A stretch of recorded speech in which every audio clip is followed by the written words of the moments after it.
C'est la première française d'implantation d'une prothèse Vénus en position pulmonaire dans une voie native très large de tétralogie de Fallot opérée, et elle a été faite par le docteur Gitti Malekzadeh Milani au M3C Necker, qui démontre ainsi sa capacité d'innovation et de leadership dans le domaine du cathétérisme interventionnel dans les cardiopathies congénitales.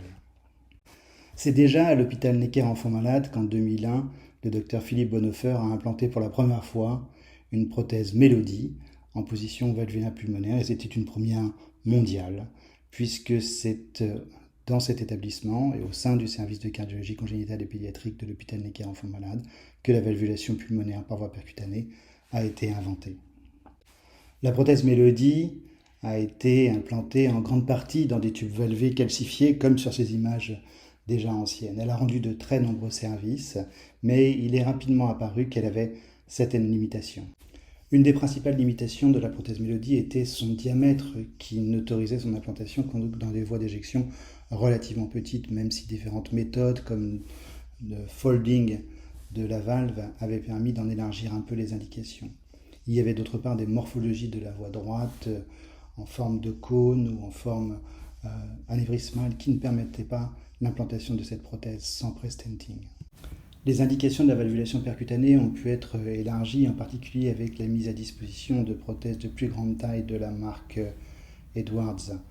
Et vous voyez ici une reconstruction complète de la voie droite avec un stenting des deux branches, puis un stenting de la voie d'éjection et l'implantation d'une prothèse de 29 mm. Mais cependant, ceci n'est pas encore suffisant puisque certains patients ont des voies natives plus larges que 3 cm et ne peuvent être stentés et valvés avec ce type de prothèse. Des progrès techniques ont été faits, ont élargi le champ des possibles dans la valvulation percutanée, mais il reste qu'un certain nombre d'anatomies, en particulier les voies natives très larges, ne peut être valvées par voie percutanée puisque tous les systèmes sont instables ou nécessitent des acrobaties comme le jailing dans une branche pulmonaire. De nombreux dispositifs sont en cours de développement pour pallier cette difficulté, et le premier d'entre eux que nous présentons aujourd'hui est la valve Vénus. Les autres viendront peut-être plus tard ou ne viendront pas. La prothèse Vénus, qui a été développée par une entreprise chinoise, est ouverte à ses deux extrémités, la partie inférieure étant couverte et se situe dans la voie d'éjection droite et permet d'ancrer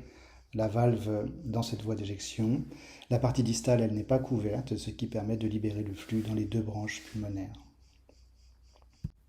Il est nécessaire d'avoir un plan de pré-implantation pour ce type de prothèse à partir des scanners, et on voit ici que le diamètre est mesuré dans différentes incidences et permet le choix préalable de cette prothèse auto-expansible. Voici l'exemple de la seconde patiente qui a été traitée très récemment à l'hôpital Necker Enfants Malades avec une voie d'éjection droite plus disharmonieuse, avec une zone anévrismale et très vaste, et qui recevra une des plus grosses prothèses qui puisse être mise dans cette situation. On peut également se servir, comme pour les implantations d'autres prothèses, d'une calibration au ballon de la voie d'éjection qui, en moulant l'intérieur de la voie d'éjection droite et éventuellement en repérant les rapports avec les artères coronaires, permet de poser à la fois les indications et contre-indications de la valvulation par voie percutanée et de préciser le choix de la valve à implanter. Finalement, les deux procédures ont eu lieu à Paris et Necker la première semaine d'août 2022 et ont été un succès pour les deux patientes. Et voici un exemple d'angiographie finale de la valve Vénus en 4 cavités et de profil, où vous voyez la parfaite compétence valvulaire et la morphologie une fois déployée de cette prothèse auto-expansible. Cette première française a été possible grâce à la pugnacité du docteur Gitti Malekzadeh Milani, qui dirige le laboratoire de cathétérisme de l'hôpital Necker Enfants Malades, ainsi qu'à toute l'équipe de cathétérisme cardiaque que vous voyez ici, et avec l'aide de nos proctors pour ces deux premières procédures, Jamie Bentham et Marc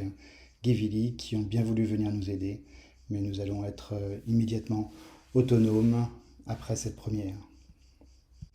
N'hésitez pas à nous proposer vos patients chez qui il y aurait une contre-indication relative sur l'imagerie en coupe